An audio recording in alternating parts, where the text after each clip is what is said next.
Hey folks, Chuck here. Hope you're all doing well tonight.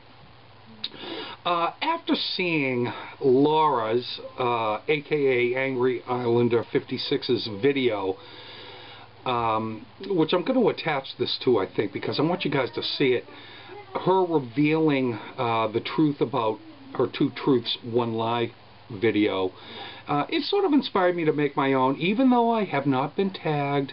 And I'm very depressed about that. No, I'm only kidding. I don't care if I'm tagged or not. I'm just going to make it. Her video was just, it had me in stitches. I was laughing so hard I had to turn it off and come back to it. It was so funny.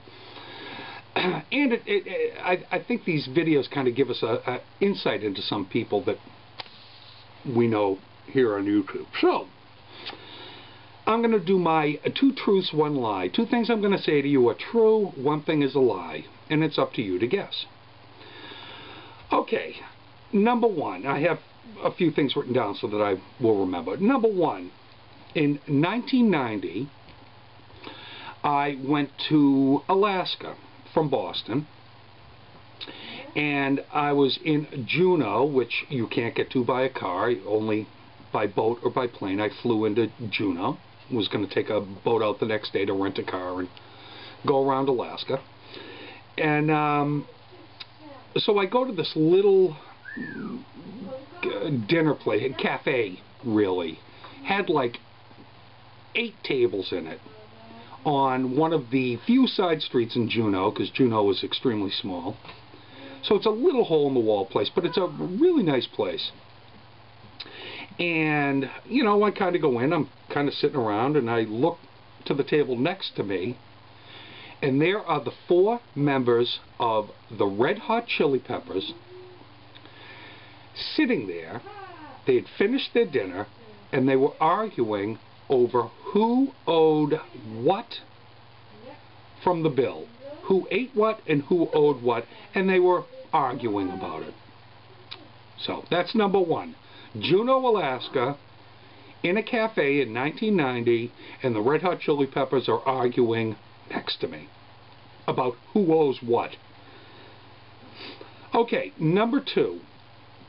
As many of you know, I grew up in Boston, worked at a record shop. I was really into music, played keyboards. I played a number of instruments, not very well, and even then, my main instrument, keyboard, not very well. I was in a band called the Boston Sludge, and we played around town at, if you're from Boston, you'll know the Rat, the Paradise. You know, we played around local, sort of hippie band. And believe it or not, we had a one hit called Drink the Water, which was played on BCN. BCN at the time was a very alternative radio station. Played a lot of local band stuff. And our biggest gig was, now remember, at this time, rock shows had 3 bands, not just 2. So we were the opening act for T-Rex. This is in September of 1972. They were on their Slider tour, which was their big record in the U.S. So we opened for T-Rex, and the act after T-Rex was Elton John. But what was really cool about this is that I and another member of the band partied with Mark Bolan, who is the founder and brains behind T-Rex, until basically 2 o'clock the next afternoon, you know, doing what you do in 1972 when you're 19 years old.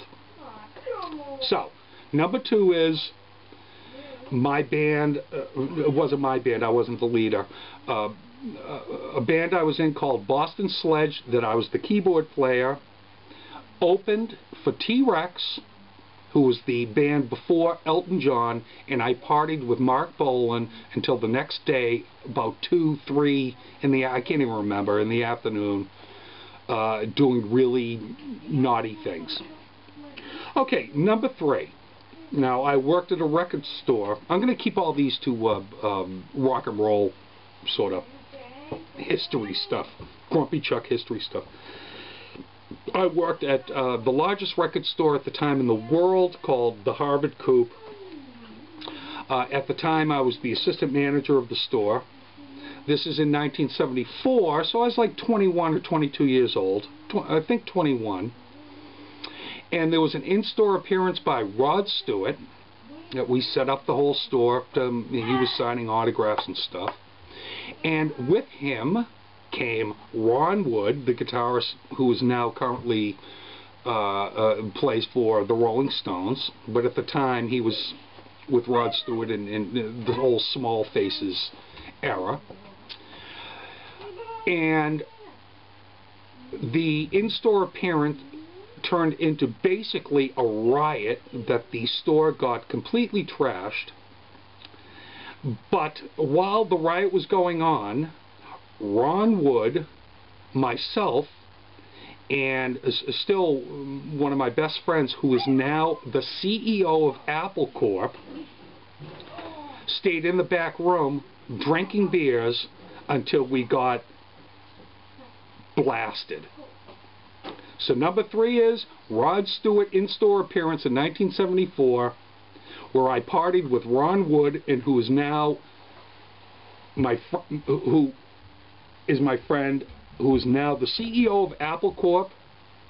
The 3 of us stayed in the back room during the riot and just drank ourselves to oblivion. So, take your guesses, let me know, leave the comments, and I'll put up a video in a day or 2. Talk to you guys later.